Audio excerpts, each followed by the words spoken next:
നമസ്കാരം.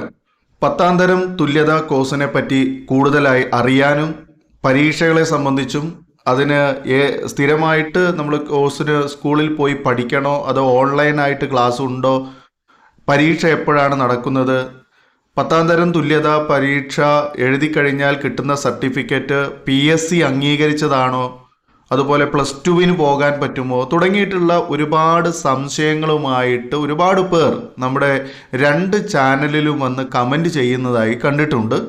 പലർക്കും മറുപടി കൊടുക്കുന്നുണ്ടെങ്കിലും വീണ്ടും വീണ്ടും അങ്ങനെ ആളുകൾ കൂടുതൽ അന്വേഷിച്ചു കൊണ്ടിരിക്കുന്നതായിട്ട് ശ്രദ്ധയിൽപ്പെട്ടു.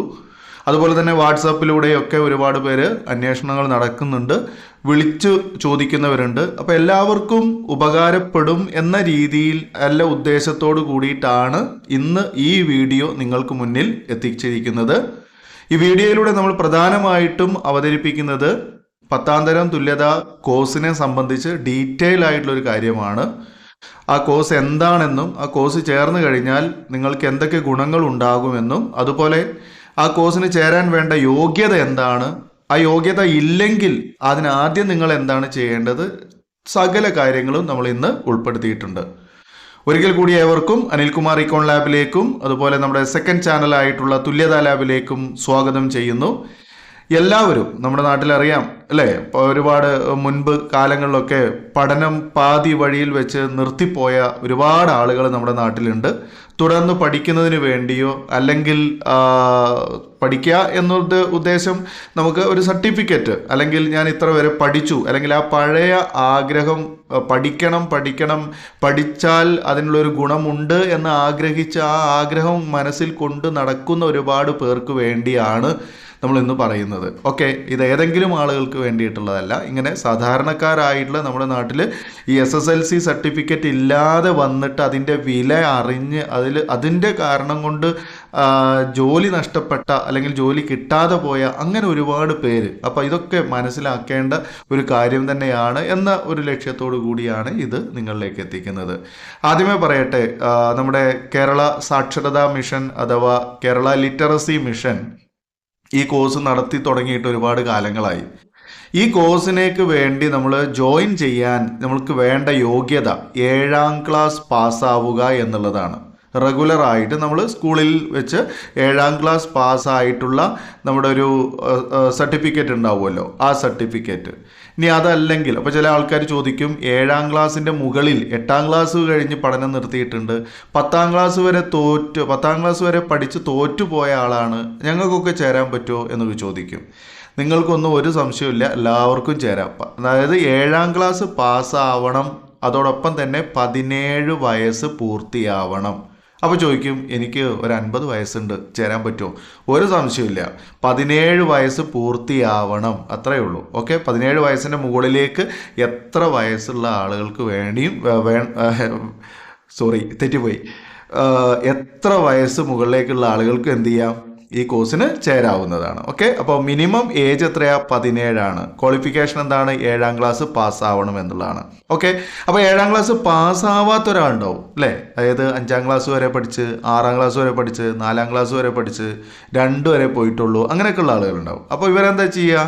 ഇവരാദ്യം ചെയ്യേണ്ടത് 7ാം ക്ലാസ് പഠിക്കുക എന്നുള്ളതാണ്. 7ാം ക്ലാസ് പാസ്സാവാനുള്ള ആ കോഴ്സ് പഠിക്കുക എന്നുള്ളതാണ്. ഈ 7ാം ക്ലാസ് വരെയുള്ള കോഴ്സിനൊന്നും ഒരിക്കലും 4ാം ക്ലാസ് 7ാം ക്ലാസ് ഇതൊക്കെ നമ്മുടെ സാക്ഷരതാ മിഷൻ കൊടുക്കുന്നുണ്ട്. ഇതിനൊന്നും നിങ്ങൾ സ്കൂളിലോ അല്ലെങ്കിൽ മറ്റേതെങ്കിലും ഏജൻസികളിലോ പോകേണ്ടതില്ല. അതിന് മെറ്റീരിയലൊക്കെ നിങ്ങൾക്ക് കിട്ടും. നിങ്ങളത് വീട്ടിലിരുന്ന് സ്വസ്ഥമായിട്ട് ഒന്ന് വായിച്ച് മനസ്സിലാക്കി പഠിച്ചാൽ മതി. എന്നിട്ട് അതിൻ്റെ എക്സാം വരുന്ന സമയത്ത് അതുമായി ബന്ധപ്പെട്ട ആളുകൾ നിങ്ങളെ അറിയിക്കും. നിങ്ങൾ പോയിട്ട് പരീക്ഷ എഴുതുക, സ്കൂളിൽ പോയിട്ട് പരീക്ഷ എഴുതുക, അതിൻ്റെ സർട്ടിഫിക്കറ്റ് വാങ്ങി കൈവശപ്പെടുത്തുക. നെക്സ്റ്റ് ഇയറിൽ നമ്മൾ 10ാം ക്ലാസ്സിലേക്ക് കോഴ്സ് ജോയിൻ ചെയ്യുക. ഇത്രയാണ് ചെയ്യേണ്ടത്. ഇതാണ് ബേസിക് ക്വാളിഫിക്കേഷൻ എന്ന് പറയുന്നത്, ഇതിന് അപ്ലൈ ചെയ്യാനുള്ള ക്വാളിഫിക്കേഷൻ. ക്ലിയർ അല്ലേ? ഇനി നമുക്ക് വേണ്ടത്, അപ്പോൾ ഈ പറഞ്ഞ പോലെ ജോയിൻ ചെയ്യുമ്പോൾ നമുക്ക് വേണ്ടത് എന്തൊക്കെയാണ്?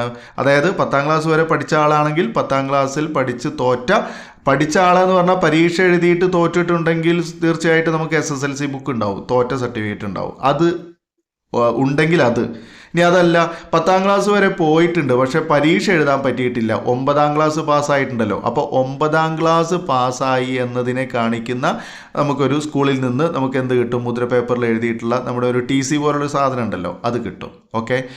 ഇനി അതല്ല, നിങ്ങൾ അതിന് താഴേക്ക് 8ാം ക്ലാസ് ആണോ 7ാം ക്ലാസ് ആണോ എന്താണോ ഏതുവരെ പഠിച്ചതാണോ അതുമായി ബന്ധപ്പെട്ടൊരു പേപ്പർ നമ്മുടെ കയ്യിൽ സ്കൂളിൽ നിന്ന് കിട്ടും. അത് വാങ്ങാത്തവരുണ്ടെങ്കിൽ നമ്മൾ ആ പഠിച്ച സ്കൂളിൽ പോയിട്ട് ഏത് കാലഘട്ടത്തിലാണ് പഠിച്ചതെന്നുള്ളതൊന്ന് പറഞ്ഞു കൊടുത്താൽ അവരത് തപ്പിപ്പിടിച്ച് എടുത്തു തരും. കുറച്ച് സമയം പിടിക്കുന്നുള്ളൂ. Okay, yes.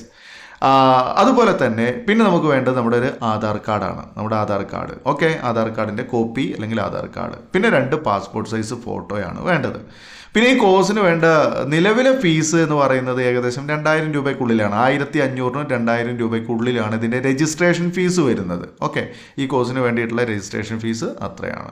അത് ഇനി നമ്മുടെ തദ്ദേശ സ്വയംഭരണ സ്ഥാപനങ്ങൾ വഴിയൊക്കെയാണ് ഇത് കോഴ്സ് കണ്ടക്ട് ചെയ്യുന്നത്. അപ്പോൾ തദ്ദേശ സ്വയംഭരണ സ്ഥാപനം എന്ന് പറഞ്ഞാൽ പഞ്ചായത്തോ മുനിസിപ്പാലിറ്റിയോ കോർപ്പറേഷനോ അങ്ങനെയുള്ള സ്ഥാപനങ്ങൾ. അപ്പോൾ ഇവർക്കൊരു പ്രത്യേകത ഉണ്ട്. ഇവർ ഓരോ പ്രദേശത്തും ഓരോ വാർഡിലെയും അല്ലെങ്കിൽ ഓരോ പഞ്ചായത്തിലെയും മുനിസിപ്പാലിറ്റിയിലെയും ഇങ്ങനെയുള്ള പഠിക്കാൻ കഴിയാതെ പോയുള്ള ആളുകൾക്ക് പഠിക്കുന്നതിന് വേണ്ടി, പഠനം മെച്ചപ്പെടുത്തുന്നതിന് വേണ്ടിയിട്ട് ഈ പഞ്ചായത്ത് അല്ലെങ്കിൽ ഇത്തരത്തിലുള്ള തദ്ദേശ സ്വയംഭരണ സ്ഥാപനങ്ങൾ ഇങ്ങനെ പഠിക്കാൻ ആഗ്രഹം കാണിക്കുന്നവരുടെ രജിസ്ട്രേഷൻ ഫീസ് അവരടയ്ക്കും, പഞ്ചായത്ത് അടയ്ക്കും, അല്ലെങ്കിൽ ഇത്തരം സ്ഥാപനങ്ങൾ അടയ്ക്കും. മനസ്സിലാവുണ്ടോ? അപ്പോൾ ചിലപ്പോൾ നമ്മളൊരു 500 പിന്നെ 300 ഒക്കെ കൊടുക്കേണ്ടി വരും. ബാക്കിയുള്ളത് അവർ അടയ്ക്കും എന്നുള്ളതാണ്. ചില സ്ഥാപനങ്ങൾ ചെയ്യുന്നത്, ഈ ഇത്തരം തദ്ദേശ സ്വയംഭരണ സ്ഥാപനങ്ങൾ ചെയ്യുന്നത് എന്താ വെച്ചാൽ നമ്മളെ കൊണ്ട് ആദ്യം ഫീസ് അടപ്പിക്കും. ഫീസ് അടച്ച് നമ്മൾ പരീക്ഷയൊക്കെ കഴിഞ്ഞാൽ നമുക്ക് സർട്ടിഫിക്കറ്റ് കിട്ടുമല്ലോ. ആ സർട്ടിഫിക്കറ്റ് നമ്മൾ ഇവിടെ കൊടുന്ന് കാണിച്ചു കൊടുത്താൽ നമുക്ക് എന്ത് കിട്ടും? ആ ഫീസ് അടച്ച നമ്മളിത് ചലാനാണ് അടയ്ക്കുന്നത്. SBI ബാങ്കിൽ ചലാൻ അടയ്ക്കണം. അപ്പോൾ അതിൻ്റെ ചലാൻ്റെ കോപ്പിയും അതെല്ലാം കൂടെ സബ്മിറ്റ് ചെയ്ത് കഴിഞ്ഞാൽ നമ്മുടെ പൈസ, നമ്മൾ അടച്ച പൈസ നമ്മൾ പാസ്സായിട്ടുണ്ടെങ്കിൽ നമുക്ക് പാസ്സാവുമല്ല, നമ്മൾ ആ കോഴ്സ് അറ്റൻഡ് ചെയ്തിട്ട് നമ്മൾ പരീക്ഷ എഴുതി എന്നുള്ള തെളിവ് കിട്ടിയാൽ മതി. അങ്ങനെയാണെന്നുണ്ടെങ്കിൽ നമുക്ക് എന്ത് കിട്ടും? നമുക്ക് ആ പൈസ റീഫണ്ട് ചെയ്ത് കിട്ടും. ഓക്കെ, ഇങ്ങനെയൊക്കെ മെത്തേഡുകളുണ്ട്. പക്ഷെ അത് എല്ലാ പഞ്ചായത്തും മുനിസിപ്പാലിറ്റിയിലൊന്നും ഉണ്ടാവില്ല. കേരളത്തിൽ എല്ലായിടത്തും ഒന്നും ഇത് നടപ്പിലാക്കുന്നില്ല. തിരഞ്ഞെടുക്കപ്പെട്ട ചില പഞ്ചായത്ത് അല്ലെങ്കിൽ മുനിസിപ്പാലിറ്റി കോർപ്പറേഷനുകൾ മാത്രമേ അത് ചെയ്യുന്നുള്ളൂ. അതായത് അത്തരം ആ വിഭാഗങ്ങളുടെ കയ്യിൽ ഫണ്ട് ഉണ്ടാവണം. ഇതിനൊക്കെ വേണ്ടിയിട്ട് പൈസ നീക്കി വെച്ചത് ഉണ്ടാവണം എന്നാണ് അർത്ഥമാക്കുന്നത്. ഓക്കെ, അപ്പോൾ പൈസനെ പറ്റി നിങ്ങൾ ആരും പേടിക്കൊന്നും വേണ്ട. വളരെ തുച്ഛമായിട്ടുള്ള ഒരു എമൗണ്ടേ ഇതിന് വരുന്നുള്ളൂ. അത് ഒറ്റത്തവണ എമൗണ്ടാണ്. പിന്നെ പഠിക്കുന്നതിന് ഫീസൊന്നുമില്ല. അതായത് നമ്മുടെ നാട്ടിൽ ഏതാണ് ഗവൺമെൻറ് ഹയർ സെക്കൻഡറി സ്കൂൾ അല്ലെങ്കിൽ ഗവൺമെൻറ് ഹൈസ്കൂൾ എവിടെയാണോ ഉള്ളത് ആ സ്കൂളിൽ വെച്ചിട്ടാണ് ഇതിൻ്റെ കോഴ്സ് നടത്തുന്നത്. ഓക്കെ, അപ്പോൾ ഒരു ജില്ലയിൽ ഒരുപാട് സെൻറ്ററുകളുണ്ട്. നമുക്ക് എവിടെ വേണമെങ്കിലും, കേരളത്തിൽ എവിടെ വേണമെങ്കിലും നമുക്ക് ജോയിൻ ചെയ്യാമെന്നുള്ളതാണ് കേട്ടോ. അപ്പോൾ നമുക്ക് അവനവൻ്റെ ജില്ല തിരഞ്ഞെടുത്താൽ മതി. അവനവൻ്റെ ജില്ലയിൽ ഇതിൽ ജോയിൻ ചെയ്യുന്നതിന് വേണ്ടിയിട്ട് ഓരോ പ്രദേശത്തും, അതായത് നമ്മൾ ഈ പറഞ്ഞ തദ്ദേശ സ്വയംഭരണ സ്ഥാപനങ്ങൾ വഴിയോ അല്ലെങ്കിൽ നമ്മുടെ ബ്ലോക്ക് ഓഫീസ് വഴിയോ ഇതിന് കോർഡിനേറ്റേഴ്സിനെ നിയോഗിച്ചിട്ടുണ്ട്. അതായത് പ്രേരകുമാർ എന്ന് പറയും. പ്രേരക്. അപ്പോൾ ഈ പ്രേരക് അല്ലെങ്കിൽ കോർഡിനേറ്ററാണ് സാക്ഷരതാ മിഷനുമായി ബന്ധപ്പെട്ട് ഇത്തരം കോഴ്സിന് ജോയിൻ ചെയ്യാൻ താല്പര്യം കാണിക്കുന്നവരെ ജോയിൻ ചെയ്യിപ്പിക്കുന്നതിന് വേണ്ടിയിട്ട് നിയോഗിക്കപ്പെട്ട വ്യക്തികളാണ് ഇവരെ എവിടെ ഉണ്ടാവുക? തദ്ദേശ സ്വയംഭരണ സ്ഥാപനങ്ങളിലുണ്ടാകും, അല്ലെങ്കിൽ ബ്ലോക്ക് ഓഫീസിലുണ്ടാകും. ഓക്കെ, അപ്പോൾ ഇങ്ങനെയുള്ള ആളുകളെ നിങ്ങൾ നേരിട്ട് പോയി കാണുകയും അവരോട് നിങ്ങളുടെ ആഗ്രഹം പ്രകടിപ്പിക്കുകയും ചെയ്താൽ ഞാൻ ഈ പറഞ്ഞ രൂപത്തിലുള്ള കാര്യങ്ങൾ അവർ നിങ്ങളിൽ നിന്ന് വാങ്ങുകയും അത് വെച്ച് അവരെന്ത് ചെയ്യും?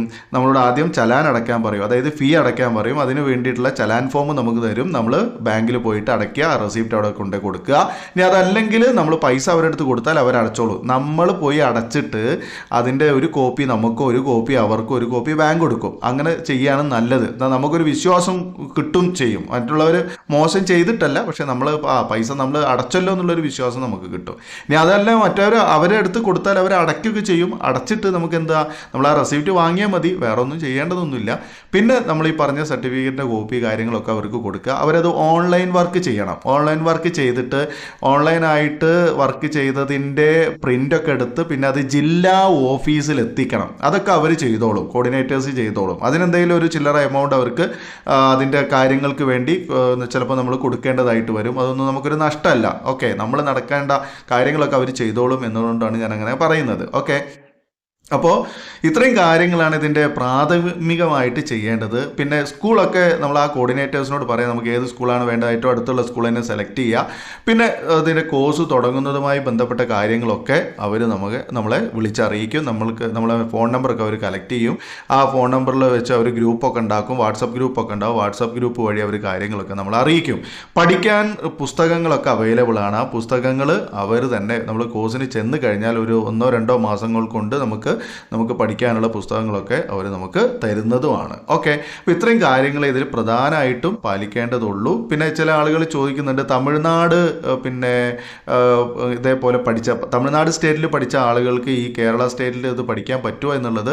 അതിനെപ്പറ്റി എനിക്ക് കൂടുതലായിട്ട് വ്യക്തമായിട്ടുള്ളൊരു അറിവില്ല. അതുകൊണ്ട് നിങ്ങൾ ചെയ്യേണ്ടത് ഈ പറഞ്ഞ കോർഡിനേറ്റേഴ്സിനെ നേരിട്ട് കണ്ട് അവരുമായിട്ട് സംസാരിക്കുന്നതായിരിക്കും. ഓക്കെ, അവരിൽ നിന്ന് നമുക്ക് ഇത്തരം കാര്യങ്ങളൊക്കെ കിട്ടും.